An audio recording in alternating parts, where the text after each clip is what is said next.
Hey, okay, what are we going to build today? So this is a website called TechForge using Replit. It's just a fictitious website.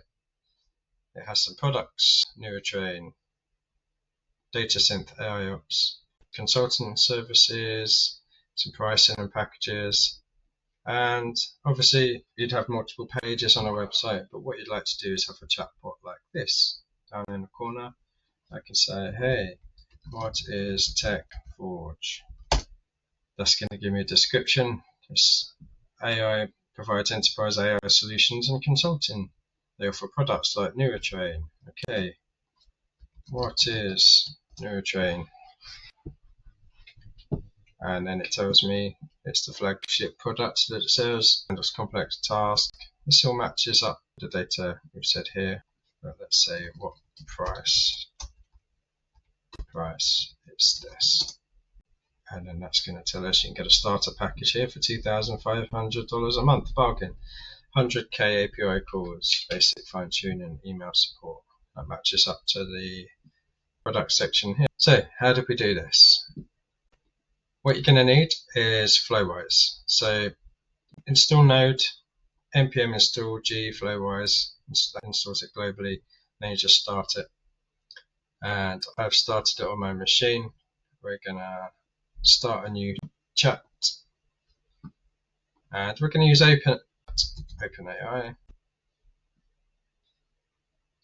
I'll create another video to go more into detail of what this all is, but we create a credential key. So if you need to do this, just go to your platform, OpenAI, go to AI keys, create one, and then you can just create that Flowwise. You can actually do it from this interface, create new, and I'll do it from there.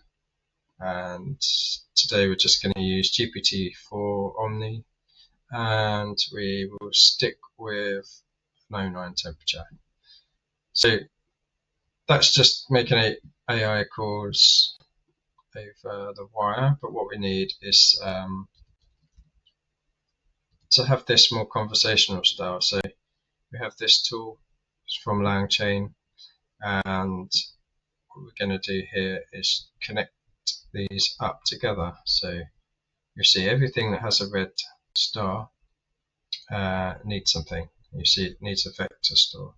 So vector store is what we're going to store all of the information about the website in, and we're just going to use an in-memory one today because I just want to run this locally without deploying anything. Just do it really quickly just to give you an idea how you would do all this, and we connect that up. So this conversational retrieval question and answer chain can now have access to our vector store, and it can have access to OpenAI. And now what you'll see here, we need some embeddings for the vector store. We're using OpenAI, so we just need to find OpenAI embeddings and drag that on. We're going to use the same credentials that we've got stored already. Just leave the default, and we're going to add embeddings here. Now, details about the website, I just copied that all from the website and put it in a text file. We're going to load that from a file.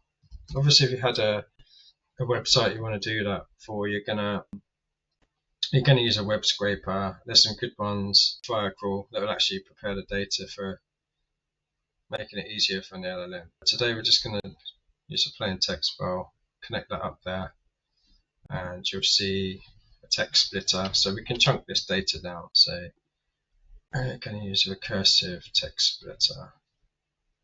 Chuck this on here, connect this up. That's all connected up. Upload the file with the website data, and we should be good to go. So let's save this. The file is going to be loaded from this file loader, and we want it to go into the vector store. Using the embeddings being chunked down, so what we have to do before we run this, we use subset. That's going to use all of these objects. Give it a quick test here.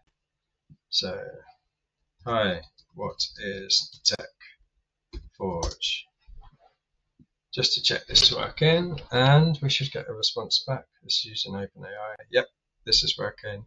It knows about TechForge AI, which is a fictitious company. It's not hallucinated that from ChatGPT or anywhere, it's got that from our file, so we're good to go. I like to save that again. Now if we click on this button, we can find embed in a website or use as an API. So we're going to embed in a website. We want it as a pop-up HTML. We've got a handy script there for us already. So that's all you would do. You'd go to your website, find the HTML, and I added it in there earlier to show you the demo, but what we would do is we'd go to the bottom. I normally just put it after the body tag here and then paste in the tag, and then you'd be good to go. And then your chatbot will be working. Let's hide these. Let's just be polite. Say hi first of all. What products do you sell? And then it starts on our TechForge products based off the website information. Hope you enjoy it. Play around with it. It's a great tool, lots of fun. You can do some really cool stuff with it. I'll create another video about creating whole AI agents and workflows. So look out for that one. Thanks.